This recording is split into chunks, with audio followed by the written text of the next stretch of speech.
Hello दोस्तों, study number 1 channel पर आप सभी लोगों का स्वागत है। दोस्तों, आज के इस वीडियो में हम आप लोगों को एसएससी जीडी कांस्टेबल और यूपी पुलिस कांस्टेबल के प्रीवियस ईयर जो क्वेश्चन पेपर है उसका जो क्वेश्चन पिछली बार तो आपने पिछले वीडियो में, मुझे उम्मीद है कि आप लोगों ने पिछला वीडियो आप लोगों ने देख लिया होगा, जिसमें मैंने प्रश्न नंबर 1 से लेकर और दोस्तों 25 तक कवर करा दिए थे। आज जो मैं आप लोगों को कवर कराने वाला हूँ वो है 25 से लेकर 50 तक, 25 से लेकर 50 तक। तो दोस्तों, आप लोगों को वीडियो में अंत तक बने रहना होगा। और दोस्तों, वेरी इजी प्रश्न है और बहुत ही सरल दोस्तों पेपर आता है, कोई भी प्रॉब्लम नहीं। तो ध्यान रखिएगा, चैनल पर पहली बार आया है तो चैनल को सब्सक्राइब कर लीजिएगा और लाइक कर दीजिएगा वीडियो को। तो प्रश्न नंबर 1 क्या कह रहा है, जो कि है 26 प्रश्न नंबर क्या कह रहा है कि रामविलास शर्मा को साहित्य अकादमी पुरस्कार किस वर्ष प्रदान किया गया। जो कि ऑप्शन ए है सन 1970 में, बी है सन 1975 में, सी है सन 1998 में और डी है 1973 में। तो राइट आंसर आप लोग कमेंट बॉक्स में लिखो दोस्तों। कमेंट बॉक्स में राइट आंसर लिखिएगा, जिससे आप लोगों को पता चल जाए कि आप लोगों को राइट आंसर है या नहीं। जो मैं आप लोगों को कमेंट बॉक्स में या कहने के लिए कहता हूँ, तो जब मैं आप लोगों को बता देता हूँ कि राइट आंसर ये है, ऑप्शन ये राइट है, तो उसके बाद भी आप लोग लिख लीजिएगा, क्योंकि लिखने से ज़्यादा, पढ़ने से ज़्यादा लिखने से अभ्यास होता है। तो ध्यान रखिएगा सब कुछ। और जो प्रश्न नंबर 26 है, इसका राइट आंसर आप लोगों को कमेंट सेक्शन में लिखना होगा। ध्यान रखिएगा, राइट आंसर जो है इसका कमेंट बॉक्स में ज़रूर लिखिएगा आप लोग, क्योंकि दोस्तों राइट आंसर आप लोग बहुत ही जल्द लिख दीजिएगा, क्योंकि दोस्तों राइट आंसर बहुत ही अच्छा रहता है। आप लोग अगर लिख देते हो, राइट आंसर, जो कि बहुत अच्छा रहता है। रामविलास शर्मा जी हैं, जो कि इसका राइट आंसर वो होगा, वो है सन 1970 में। रामविलास शर्मा को साहित्य अकादमी पुरस्कार सन 1970 में प्रदान किया गया। नेक्स्ट क्वेश्चन है क्वेश्चन नंबर 27। 27 क्वेश्चन नंबर क्या कह रहा है कि निम्नलिखित शब्दों के क्रमशः पर्यायवाची शब्द होंगे। पार्वती पुत्र पृथ्वी, ये वाला दोस्तों यहाँ पे है शिवा अवनी आत्मज, और बी है रुद्राणी नंदन अवनी, सी है उमा सुत सुधा और डी है सुमित सुमन सुता वसुधा। ध्यान रखिएगा, ऑप्शन ए है शिवा अवनी आत्मजा, बी है रुद्राणी नंदन अवनी, सी है उमा सुत सुधा और डी है सुमन सुता वसुधा।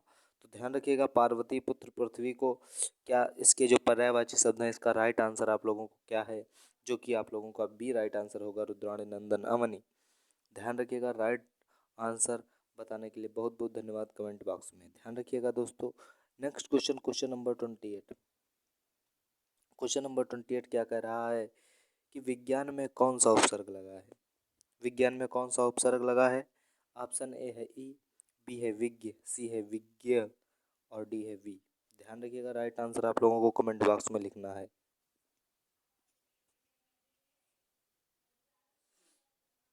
जी हाँ दोस्तों, राइट आंसर आप लोग कमेंट बॉक्स में लिखते रहिएगा।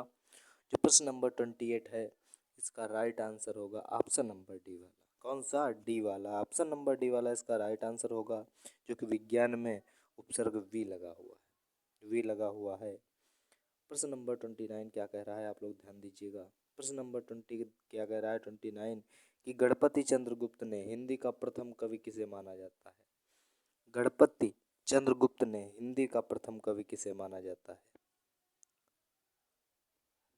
ऑप्शन ए है पुंड, बी है सरहपाद, सी है शालिभद्र सूरी और डी है स्वयं। तो ध्यान रखिएगा, प्रश्न नंबर 29 का जो राइट आंसर है, कमेंट सेक्शन में लिखना है। आप लोगों को कमेंट सेक्शन में लिखिएगा दोस्तों, क्योंकि दोस्तों कमेंट बॉक्स में ही लिखते रहिएगा। जो कि प्रश्न नंबर 29 का राइट आंसर होगा शालिभद्र सूरी, जो कि राइट आंसर है। और आप लोग कमेंट बॉक्स में भी, इसके बाद मैं बता देता हूँ, इसके बाद भी लिख दिया करो, क्योंकि दोस्तों लिखने से बहुत ही अच्छा रहता है, प्रैक्टिस होती है दोस्तों। नेक्स्ट क्वेश्चन, क्वेश्चन नंबर 30 क्या कह रहा है। जो प्रश्न नंबर 30 है, वो कह रहा है कि महाजनी शब्द में प्रयुक्त प्रत्यय है। ऑप्शन ए है ई, बी है ई, सी है नी और डी है जनी। तो 4 ऑप्शन आपकी स्क्रीन के सामने हैं, आप लोग उसको राइट आंसर कमेंट बॉक्स में लिखो। राइट आंसर कमेंट बॉक्स में लिखना है। जी हाँ, ध्यान रखिएगा बिल्कुल कोई सा भी आप लोगों को पार्ट मिस मत करिएगा। और अगर कोई सा भी पार्ट मिस कर देते हो, बाई चांस वही प्रश्न पूछ लिया गया, फिर आप लोग क्या करोगे? तो इसलिए आप लोगों को पूरा वीडियो देखना है लास्ट तक। तो ध्यान रखिएगा, राइट आंसर आप लोगों को बताना है। क्या है इसका राइट आंसर? महाजनी शब्द में प्रयुक्त प्रत्यय है। हाँ, ध्यान रखिएगा, महाजनी शब्द में प्रयुक्त प्रत्यय है।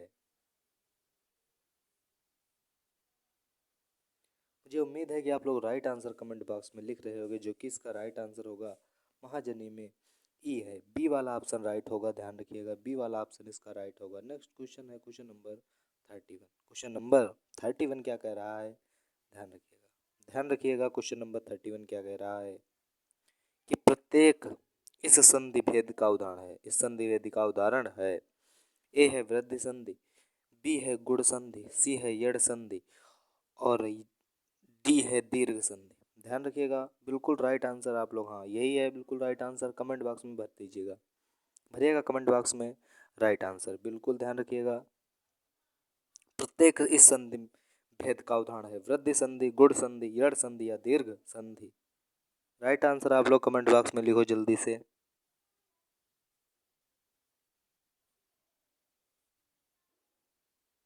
तो दोस्तों राइट आंसर जल्दी से लिख दीजिएगा कमेंट बॉक्स में। प्रश्न नंबर 31 जो कि इसका राइट आंसर होगा वो है ऑप्शन नंबर सी वाला। ध्यान रखिएगा, ऑप्शन सी वाला इसका राइट आंसर है। यड़ संधि, प्रत्येक इस संधि का भेद का उदाहरण है। यड़ संधि का प्रत्येक भेद का उदाहरण है। ध्यान ध्यान रखिएगा। Next question, question number 32। Question number 32 क्या कह रहा है कि मैं घर जाता हूँ, इस वाक्य में सहायक क्रिया कौन सी है? मैं घर जाता हूँ, ए है जाता, बी है जाना, सी हूँ, डी है जा। डी है जा। तो ध्यान रखिएगा, राइट आंसर आप लोगों को कमेंट बॉक्स में जरूर बताना है। बताना है राइट आंसर कमेंट बॉक्स में, जो कि वेरी इजी प्रश्न और बेहद इंपॉर्टेंट प्रश्न है। ध्यान रखिएगा दोस्तों, राइट आंसर आप लोगों को जल्दी से कमेंट बॉक्स में लिखना होगा। कहाँ पर? कमेंट बॉक्स में टाइप कर दीजिएगा दोस्तों। बहुत ही ध्यान रखिएगा, मैं घर जाता हूँ, मैं घर जाता हूँ, इस वाक्य में सहायक क्रिया कौन सी है? हाँ बिल्कुल, सहायक क्रिया कौन सी है? ए है जाता, बी है जाना, सी है हूँ और डी है जा। प्रश्न नंबर 32 जो कि इसका राइट आंसर है वो है ऑप्शन नंबर सी वाला। ऑप्शन नंबर सी वाला सहायक क्रिया। इस वाक्य में सहायक क्रिया है हूँ, सहायक क्रिया है हूँ। राइट आंसर ध्यान रखिएगा हूँ, कमेंट बॉक्स में आप लोग लिख दीजिएगा। नेक्स्ट क्वेश्चन, हाँ ध्यान रखिएगा, नेक्स्ट क्वेश्चन है बिल्कुल, नेक्स्ट क्वेश्चन है 33 वाला। राष्ट्र में ई ये प्रत्यय लगने पर कौन सा नया शब्द बनेगा? राष्ट्र में ई ये प्रत्यय लगने पर कौन सा नया शब्द बनेगा? जी हाँ, ध्यान रखिएगा, ए है राज्यीय, बी है राष्ट्रीय और सी है राष्ट्रीय और डी है राष्ट्रीयता। ध्यान रखिएगा, बिल्कुल राइट आंसर, जी हाँ बिल्कुल राइट आंसर यही है। कमेंट बॉक्स में आप लोग लिखिएगा, बिल्कुल ध्यान रखिएगा, कोई सा भी पार्ट यार मिस मत करो, कि दोस्तों कमेंट आप लोगों की बहुत ही अच्छी रहती है, मैं आप लोगों के लिए बाद में देखता हूँ और मुझे उम्मीद है कि आप लोग बहुत ही अच्छी तरीके से लिख रहे होंगे। जो कि 33 वाला प्रश्न क्या कह रहा है? ध्यान रखिएगा, राष्ट्र में ई प्रत्यय लगने पर कौन सा नया शब्द बनेगा? जो कि ऑप्शन है राज्य बनेगा या राष्ट्रीय बनेगा या राष्ट्रीय बनेगा या राष्ट्रीयता बनेगा। ध्यान रखिएगा, प्रश्न नंबर 33, हाँ ध्यान रखिएगा, बिल्कुल राइट आंसर इसका क्या है बताइएगा कमेंट बॉक्स में। जी हाँ बिल्कुल ध्यान रखिएगा, प्रश्न नंबर 33 जो कि राइट आंसर इसका होगा वो है ऑप्शन नंबर सी वाला। 3 वाला ऑप्शन जो है सी राष्ट्रीय होगा। राष्ट्र में ई प्रत्यय लगने पर जो शब्द बनेगा वो है राष्ट्रीय। ध्यान रखिएगा, राष्ट्रीय बनेगा। नेक्स्ट है क्वेश्चन नंबर 34। प्रश्न नंबर 34 क्या कह रहा है दोस्तों? प्रश्न नंबर 34 कह रहा है कार्यालयी पत्र के अर्ध सरकारी पत्र व्यवहार इनमें से मुख्यतः किन के बीच किया जा सकता है? किन के बीच किया जा सकता है? जो कि ऑप्शन है शासकीय अधिकारियों के बीच, बी है किसी एक परिवार या दूसरे परिवार के बीच, सी है अध्यापक और छात्र के बीच और डी है आपसी घनिष्ठ संबंधियों के बीच।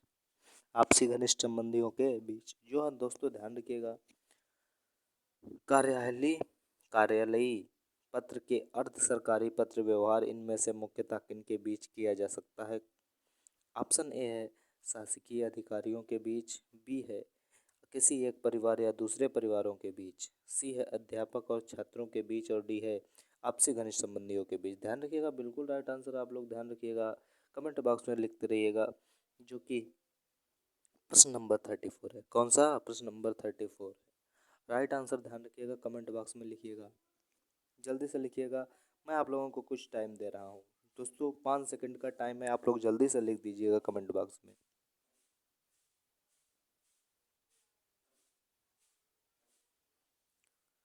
जो कि दोस्तों 34 जो प्रश्न है, इसका राइट आंसर है ऑप्शन नंबर ए वाला। ध्यान रखिएगा, ऑप्शन नंबर ए वाला है शासकीय अधिकारियों के बीच। कार्यालय पत्र के अर्थ सरकारी पत्र व्यवहार इनमें से मुख्यतः किनके बीच किया जाता है? जो कि शासकीय अधिकारियों के बीच किया जाता है। प्रश्न 35 है, क्या कह रहा है? प्रश्न 35 है, प्रभु जी तुम चंदन हम पानी, प्रभु जी तुम चंदन हम पानी पंक्ति किस कवि की है? ऑप्शन ए है कबीरदास, बी है रैदास, सी है हरदास निरंजनी और डी है दादू दयाल। ध्यान रखिएगा दोस्तों, बिल्कुल जी हाँ, बिल्कुल ध्यान रखिएगा, एकदम सरल और इम्पोर्टेंट क्वेश्चन है। प्रभु जी तुम चंदन हम पानी पंक्ति किस कवि की है? प्रभु जी तुम चंदन हम पानी दोस्तों बेहद इंपॉर्टेंट और कई बार आप लोगों की परीक्षा में पूछा जा चुका है सिंपल तरीके से। तो ऑप्शन ए है कबीरदास, बी है रैदास, सी है हरिदास निरंजनी और डी है दादू दयाल। चार ऑप्शन में आप लोगों को एक ऑप्शन है प्रभु जी तुम चंदन हम पानी पंक्ति किस कवि की है? कमेंट बॉक्स में आप लोग लिखिएगा दोस्तों, कमेंट बॉक्स में लिखिएगा, कमेंट बॉक्स में लिखिएगा, जो कि जो इसका राइट आंसर होगा वो है बी वाला रैदास। जी हाँ, ध्यान रखिएगा, बिल्कुल राइट आंसर ध्यान रखिएगा, यही है जो कि आप लोगों को कह रहे हो कि प्रश्न नंबर 35 का राइट आंसर जो है रैदास, प्रभु जी तुम चंदन हम पानी पंक्ति रैदास जी ने लिखी है। तो ध्यान रखिएगा, प्रश्न नंबर है 36। प्रश्न नंबर क्या कह रहा है? ध्यान रखिएगा, प्रश्न नंबर जो 36 है वो भी बेहद इम्पॉर्टेंट प्रश्न है, बेहद इम्पॉर्टेंट प्रश्न है। निम्नलिखित में से सही वाक्य की पहचान करो। जो कि सही वाक्य पहचान के लिए दोस्तों क्वेश्चन जरूर पूछा जाता है एक बार दोस्तों, एक या दो क्वेश्चन दोस्तों आप लोगों के लिए जरूर पूछा जाता है कि निम्नलिखित में से सही वाक्य की पहचान करो। जो सही वाक्य है कौन सा? ऑप्शन जो ए है, इस पर्वतीय क्षेत्र में सवर्भ सर्वस्व शांति है, इस पर्वतीय क्षेत्र में सर्वस्व शांति है। बी वाला है, इस पर्वतीय क्षेत्र में सर्वत्र शांति है, इस पर्वतीय क्षेत्र में सर्वत्र शांति है। ऑप्शन सी है, इस पर्वतीय क्षेत्र में सर्वविदित शांति है, जो कि लास्ट है। और ऑप्शन नंबर है, इस पर्वतीय क्षेत्र में सर्वहरा शांति है। तो चार ऑप्शन आपकी स्क्रीन पर हैं, ध्यान रखिएगा, राइट आंसर आप लोगों को कमेंट बॉक्स में ही लिखना है और कहीं पर भी नहीं लिखना है दोस्तों। इस पर्वतीय क्षेत्र में सर्वस्व शांति है, इस पर्वतीय क्षेत्र में सर्वत्र शांति है, इस पर्वतीय क्षेत्र में सर्वविदित शांति है और इस पर्वतीय क्षेत्र में सर्वहारा शांति है। चार ऑप्शन में आप लोगों को एक ऑप्शन जो कि राइट है। ध्यान रखिएगा, इसका सही आंसर क्या है कमेंट बॉक्स में लिखते रहिएगा, और जो भी है जो कि इसका राइट आंसर होगा बी वाला। ध्यान रखिएगा, ध्यान रखिएगा, बिल्कुल बी वाला राइट आंसर है, एकदम करेक्ट, जो कि इस पर्वतीय क्षेत्र में सर्वत्र शांति है, सर्वत्र शांति है। ध्यान रखिएगा, राइट आंसर कमेंट बॉक्स में लिखते रहिएगा, मैं बता भी देता हूँ उसके बाद भी लिख दीजिएगा आप लोग।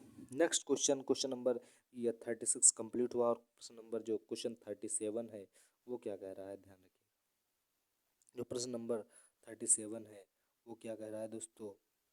37 क्या कह रहा है कि निम्नलिखित शब्दों में से यौगिक शब्द की पहचान करो, यौगिक शब्द की पहचान करो।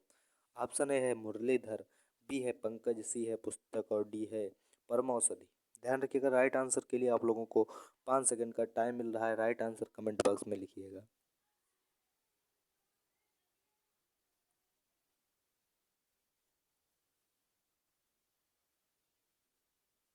ध्यान रखिएगा, ऑप्शन ए है मुरलीधर, बी है पंकज, सी है पुस्तक, डी है परमौषधि। निम्नलिखित शब्दों में से यौगिक शब्द की पहचान करो, यौगिक शब्द की पहचान करना है आप लोगों को। जी हाँ दोस्तों, यौगिक शब्द की पहचान करिएगा। निम्नलिखित शब्दों में यौगिक शब्द की पहचान कीजिए। ए है मुरलीधर, बी है पंकज, सी है पुस्तक और डी है परमौषधि। जो कि प्रश्न नंबर 37 का राइट आंसर होगा वो है ऑप्शन नंबर दोस्तों डी वाला। निम्नलिखित शब्दों में यौगिक शब्द की पहचान कीजिए जो कि परमौषधि है। ध्यान रखिएगा राइट आंसर परमौषधि है। राइट आंसर आप लोगों को परमौषधि कमेंट बॉक्स में लिख दीजिएगा, कमेंट बॉक्स में लिख दीजिएगा दोस्तों। नेक्स्ट क्वेश्चन है question number 38। Question number 37 complete हो गया और क्वेश्चन नंबर 38 क्या कह रहा है आप लोग देखिएगा। क्वेश्चन नंबर 38 कह रहा है कि कुतुबुद्दीन ऐबक किस राजवंश का संस्थापक था। ध्यान रखिएगा ऑप्शन ए है लोधी वंश, बी है तुगलक वंश, सी है गुलाम वंश और डी है खिलजी वंश। लोधी वंश है या तुगलक वंश है या गुलाम वंश है या खिलजी वंश है, कुतुबुद्दीन ऐबक किस राजवंश का संस्थापक था। जी हाँ दोस्तों बिल्कुल राइट। हाँ ध्यान रखिएगा राइट आंसर आप लोग बिल्कुल यही है दोस्तों। ध्यान रखिएगा प्रश्न नंबर जो 38 है इसका राइट आंसर होगा वो है ऑप्शन नंबर सी वन, गुलाम वंश का। कुतुबुद्दीन ऐबक गुलाम वंश का संस्थापक था। ध्यान रखिएगा। नेक्स्ट क्वेश्चन है क्वेश्चन नंबर 39। 39 क्वेश्चन नंबर क्या कह रहा है ध्यान रखिएगा। इस तरीके से प्रश्न दोस्तों कई बार आपकी परीक्षा में पूछा जा चुका है और दोस्तों जबकि प्रीवियस ईयर क्वेश्चन पेपर ही है ये। निम्नलिखित में से कौन से देश संयुक्त सुरक्षा परिषद के स्थायी सदस्य हैं। निम्नलिखित में से कौन से देश संयुक्त सुरक्षा परिषद के स्थायी सदस्य हैं। ऑप्शन ए है भारत, पाकिस्तान, श्रीलंका, अमेरिका, चीन। दूसरा है श्रीलंका, बांग्लादेश, फ्रांस, चीन, जापान। सी है फ्रांस, रूस, जापान, चीन, भारत। और डी है संयुक्त राज्य रूस, यूके, फ्रांस, चीन। ध्यान रखिएगा राइट आंसर आप लोग कमेंट बॉक्स में लिखिएगा। और दोस्तों कमेंट बॉक्स के लिए मैं आप लोगों को कुछ टाइम दे रहा हूँ, 5 से 7 सेकंड के अंदर आप लोग जल्दी से लिख दीजिएगा कमेंट बॉक्स में राइट आंसर। जल्दी से लिख दीजिएगा। ध्यान रखिएगा राइट आंसर आप लोग लिखिएगा कमेंट बॉक्स में लिखिएगा right answer. Bharat, Pakistan, Sri Lanka, America, चीन है या श्रीलंका, बांग्लादेश, फ्रांस, चीन, जापान है या फ्रांस, रूस, जापान, चीन, भारत है या संयुक्त राज्य रूस, यूके, फ्रांस और चीन है। ध्यान रखिएगा प्रश्न नंबर जो 39 का राइट आंसर होगा वो है लास्ट वाला जो कि डी वाला है, संयुक्त राज्य रूस, यूके, फ्रांस और चीन इसका राइट आंसर होगा। Next question question number 40। Question number 39 complete हो चुका है। ध्यान रखिएगा। और दोस्तों आप लोग नोट्स बनाना चाहते हो तो नोट्स भी बनाते रहिएगा, क्योंकि नोट्स बनाते रहिएगा दोस्तों बेहद प्रश्न आप लोगों के लिए इम्पॉर्टेंट होने वाला है। नोट्स बताने के लिए आप लोगों को नोट्स दोस्तों बेहद इम्पॉर्टेंट होते हैं, क्योंकि दोस्तों नोट्स पेपर के टाइम बहुत ही कम समय में रिवीजन करने का मौका देते हैं, जो कि आप लोगों के लिए बेहद इम्पॉर्टेंट होते हैं। प्रश्न नंबर 40 क्या कर आगे ध्यान दीजिएगा। निम्नलिखित में से किसकी खेती भारत में जायद फसल के रूप में की जाती है। निम्नलिखित में से किसकी फैसी खेती भारत में जायद फसल के रूप में की जाती है। ऑप्शन ए है कपास, बी है गेहूं, सी है तरबूज और डी है सोयाबीन। 4 ऑप्शन आपकी स्क्रीन पर हैं। राइट आंसर जो है आप लोगों को कमेंट बॉक्स में लिखना होगा। या दोस्तों कमेंट बॉक्स में राइट आंसर लिखिएगा। किसकी खेती भारत में जायद फसल के रूप में की जाती है, जो कि प्रश्न नंबर 40 है। 40 का जो राइट आंसर होगा जायद फसल दोस्तों ध्यान रखिएगा गेहूं होगा राइट आंसर। जी हाँ दोस्तों गेहूं इसका राइट आंसर होगा। और दोस्तों प्रश्न नंबर 40 कंप्लीट हो गया। जो क्वेश्चन नंबर 40 है वो हो गया आप लोगों को कंप्लीट। दोस्तों प्रश्न नंबर जो 40 है कंप्लीट हुआ। नेक्स्ट क्वेश्चन है 41 यानी 41 प्रश्न नंबर क्या कह रहा है कि उस देश का नाम बताइए। उस देश का नाम बताइए जिसके साथ भारत ने अक्टूबर 2019 में दूध और दूध उत्पादकों की आपूर्ति के लिए मेमोरेंडम ऑफ इंटरेस्ट यानी एमओएल पर हस्ताक्षर किया है। ध्यान रखिएगा उस देश का नाम बताइए जिसके साथ भारत ने अक्टूबर 2019 में दूध और दूध उत्पादों की आपूर्ति के लिए मेमोरेंडम ऑफ इंटरेस्ट एमओएल पर हस्ताक्षर किया है। तो दोस्तों ऑप्शन ए है नेपाल, बी है भूटान, सी है श्रीलंका और डी है मालदीव। जी हाँ दोस्तों ध्यान रखिएगा बिल्कुल बिल्कुल राइट आंसर आप लोग कमेंट बॉक्स में लिख रहे होंगे मुझे उम्मीद है। दोस्तों आप लोगों को कुछ समय दिया जा रहा है राइट आंसर लिखने का कमेंट बॉक्स में।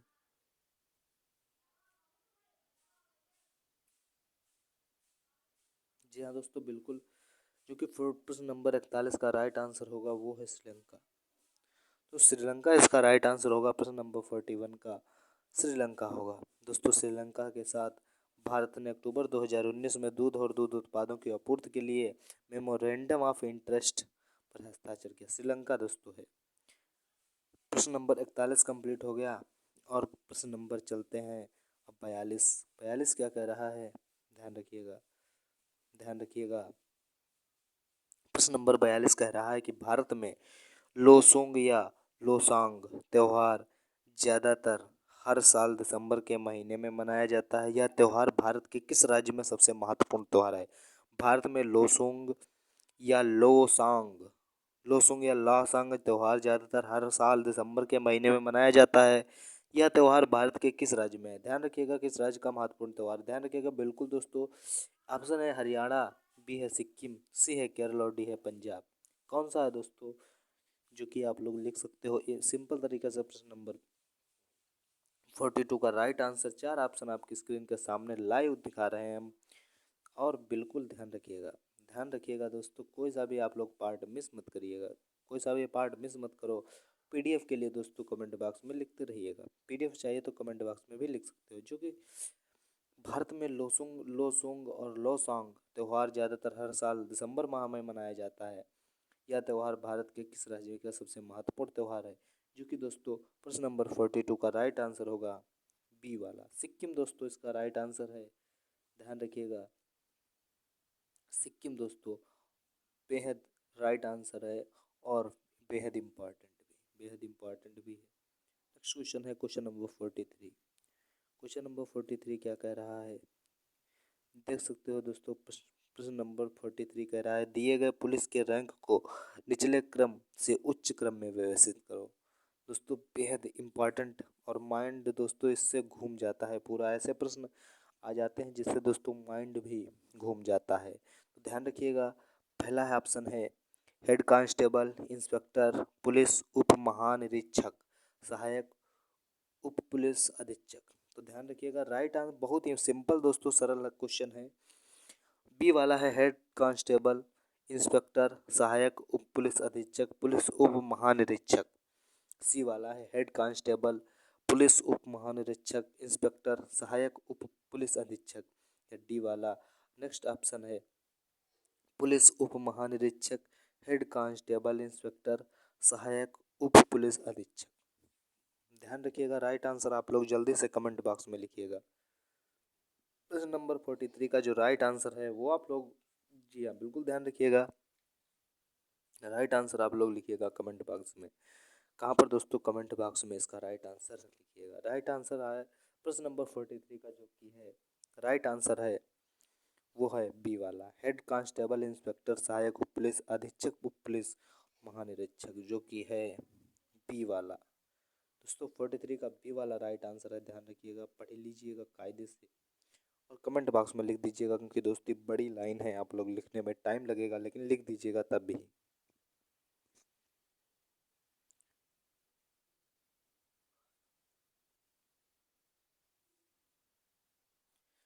मुझे उम्मीद है कि आप लोगों ने लिख दिया होगा 43 का राइट आंसर। नेक्स्ट क्वेश्चन है क्वेश्चन नंबर 44। क्वेश्चन नंबर 44 क्या कह रहा है कि निम्नलिखित में से कौन भारत के प्रथम सर्वोच्च वीरता पुरस्कार परमवीर चक्र से सम्मानित थे या हुए? दोस्तों ध्यान रखिएगा, इसी तरीके से प्रश्न आते हैं और ऐसा ही प्रश्न दोस्तों आप लोगों की परीक्षा में पूछा जा चुका है। मॉडल पेपर प्रीवियस ईयर जो पेपर है उसमें से दोस्तों प्रश्न नंबर जो 44 क्या कह रहा है कि निम्नलिखित में से कौन भारत के प्रथम सर्वोच्च वीरता पुरस्कार परमवीर चक्र से सम्मानित थे? ऑप्शन है मेजर सोमनाथ शर्मा, बी है सेकंड लेफ्टिनेंट राजा रामा राघोबा राणे, सी है कैप्टन विक्रम बत्रा और डी है कैप्टन गुरबचन सिंह सलारिया। दोस्तों ध्यान रखिएगा राइट आंसर आप लोग कमेंट बॉक्स में लिखिएगा जल्दी से।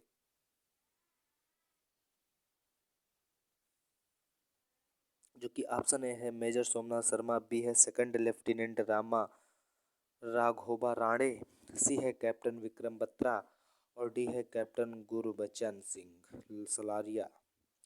प्रश्न नंबर 44 दोस्तों है बेहद प्रश्न इम्पॉर्टेंट। और दोस्तों ध्यान रखिएगा, जिसका राइट आंसर होगा वो है मेजर सोमनाथ शर्मा जी को परमवीर चक्र से सम्मानित हुए थे, प्रथम सर्वोच्च वीरता पुरस्कार भारत के। नेक्स्ट क्वेश्चन, क्वेश्चन नंबर है 45। क्वेश्चन नंबर 44 तक तो कंप्लीट हो गया होगा और कंप्लीट है दोस्तों। 45 क्या कह रहा है? उत्तर प्रदेश के नौटंकी, रासलीला, कजरी, झोरा, छपेली और जैता निम्नलिखित में से किससे संबंधित है? ए है लोक नृत्य, बी है शास्त्रीय नृत्य, सी है लोक चित्रकला और डी है प्रसिद्ध मेला। ध्यान रखिएगा राइट आंसर 45 का राइट आंसर ध्यान रखिएगा 45 का कमेंट बॉक्स में लिखिएगा। 5 सेकंड का आप लोगों को समय दिया जा रहा है।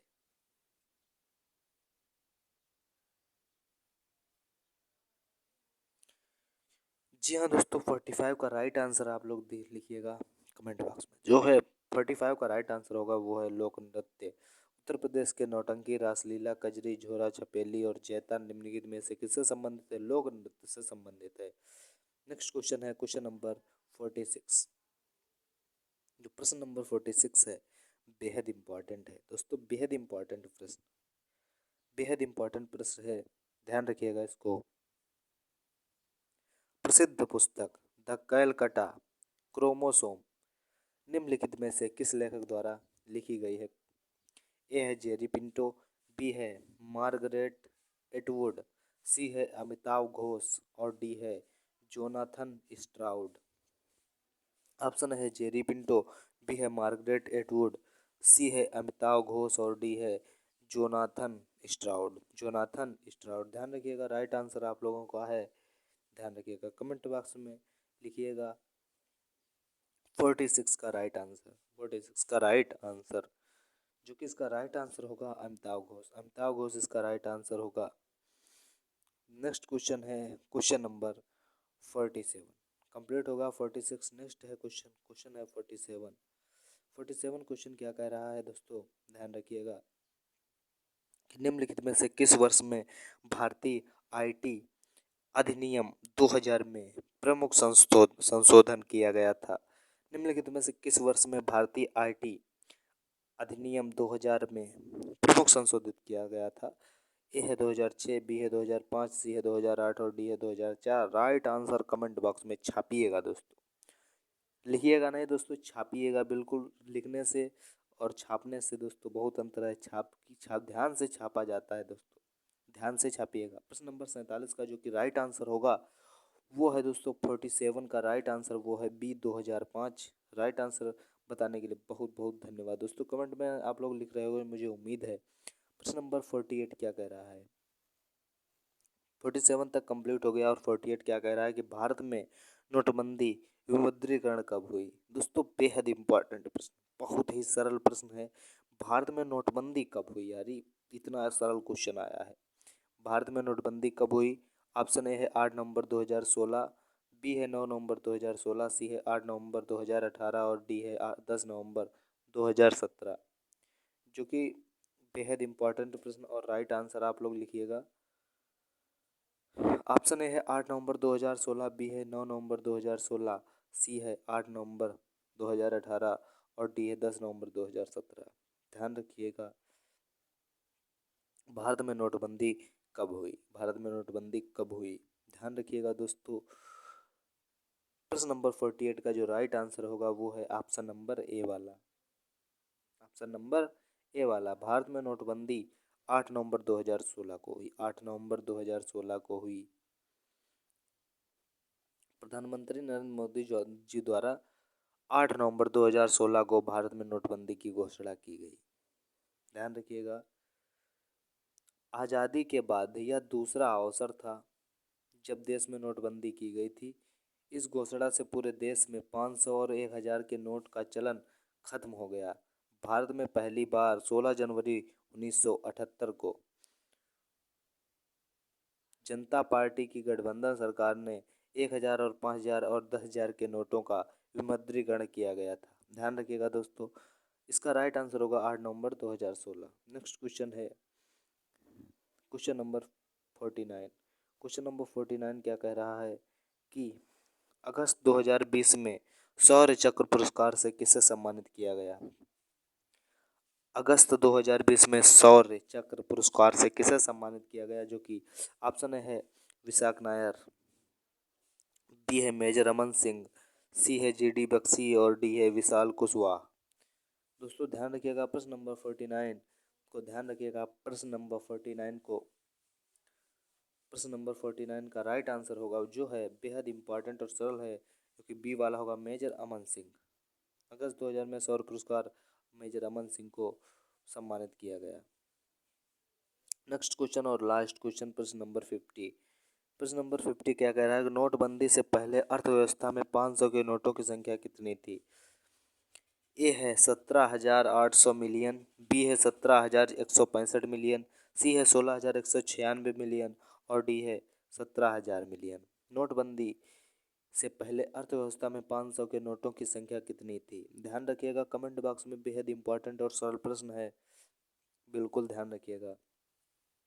आप लोगों को ध्यान रखना है और कमेंट बॉक्स में भी लिखना है, कमेंट बॉक्स में भी लिखना है। कमेंट बॉक्स में जल्दी से लिख दीजिएगा राइट आंसर। आप लोगों को 5 सेकंड का टाइम दिया जा रहा है। जो कि दोस्तों प्रश्न नंबर 50 का जो राइट आंसर होगा वो है ऑप्शन नंबर बी वाला। ऑप्शन नंबर बी वाला है 17,165 मिलियन नोटबंदी से पहले अर्थव्यवस्था में 500 के नोटों की संख्या थी। तो दोस्तों यहाँ तक तो कंप्लीट हो गया है और यहाँ से दोस्तों यहाँ तक तो कंप्लीट हो गया है। अब क्वेश्चन नंबर 51 से, जो कि 51 से 75 तक जो प्रश्न है आप लोगों के लिए बहुत ही जल्द हम लेकर आने वाले हैं। तो वीडियो दोस्तों यहाँ तक आप लोगों को देखने के लिए बहुत बहुत धन्यवाद। क्योंकि दोस्तों वीडियो को देखा है अगर आप लोगों ने तो कुछ 25 क्वेश्चन आप लोगों के लिए मैंने कवर कराए हैं और दोस्तों 25 क्वेश्चन आप लोगों के कवर हो चुके हैं। और 1 से लेकर 25 तक अगर आप लोगों ने प्रश्न नहीं देखे, ये तो दोस्तों 26 से लेकर 50 तक थे। जो प्रश्न नंबर 1 से लेकर, दोस्तों ध्यान रखिएगा, जो प्रश्न नंबर 1 से लेकर और 25 तक हैं वो आप लोगों ने नहीं देखे हैं तो कमेंट बॉक्स में, डिस्क्रिप्शन बॉक्स में लिंक दिया गया है, सॉरी डिस्क्रिप्शन बॉक्स में लिंक दिया गया है, वहाँ से आप लोग जाकर देख सकते हो कि दोस्तों 1 से जो 25 तक प्रश्न हैं वो किस तरीके से हैं और कितने सरल हैं, किस आप लोग मैनेज कर सकते हो उसको दोस्तों। और अगर यहाँ से 26 से 50 तक देख लिए हैं और 51 से 75 तक देखना चाहते हो तो कमेंट बॉक्स में लिखो। और दोस्तों बहुत ही जल्द यार, बहुत ही जल्द आप लोगों के लिए लेकर आ रहे हैं इसके जो 25 नेक्स्ट क्वेश्चन है। ध्यान रखिएगा, बेहद इंपॉर्टेंट और प्रीवियस ईयर क्वेश्चन है दोस्तों, ध्यान रखिएगा। तो वीडियो को पूरा देखने के लिए बहुत बहुत धन्यवाद। मिलते हैं नेक्स्ट वीडियो में। अगर कोई भी जानकारी चाहे तो कमेंट बॉक्स में लिखिएगा। तो वीडियो को इतना रखते हैं, मिलते हैं नेक्स्ट वीडियो में, तब तक के लिए दोस्तों जय हिंद।